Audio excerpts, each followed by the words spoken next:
आता मी तुम्हाला बनवून दाखवणार आहे लसूण घातलेला रवा उपमा। याची टेस्ट इतकी छान असते ना, एक वेळेस नक्की करून बघा। आता यासाठी लागणारं साहित्य: हिरवी मिरची, कोथिंबीर, लसूण, कांदा, उडदाची डाळ, शेंगदाणे आणि रवा आणि कढीपत्ता। आता आपण कढईमध्ये रवा टाकून, मी 1.5 वाटी रवा घेतला। तुम्हाला जेवढा उपमा करायचा तेवढा करू शकता।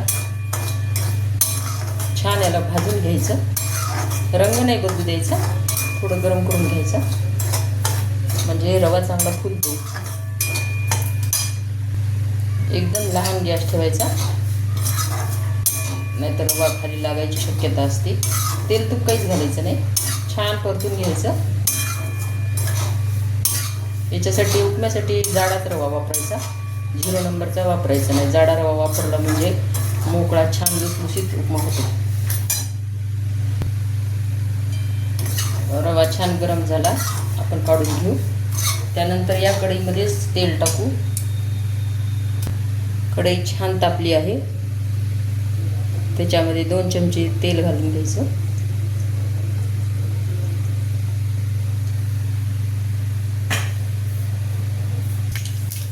आता तेल तापलं आहे, मोहरी पण चांगली तडतडली। त्यामध्ये जिरे, आधी शेंगदाणे घालायचे, शेंगदाणे चांगले लाल होऊ द्यायचे।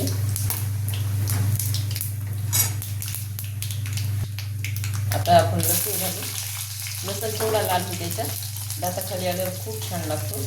त्यानंतर उडीद डाळ चांगली लाल होऊ द्यायची। हे आता खरपूस भाजून घेतला आहे, बघू शकता की डाळीला सुद्धा किती छान कलर आला। त्यानंतर आपण टाकू शकता हिरवी मिरची, कोथिंबीर अर्धीच टाकायची, अर्धी नंतर टाकायची।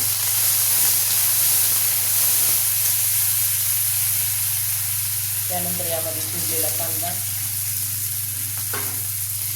चांगला परतून घ्यायचा।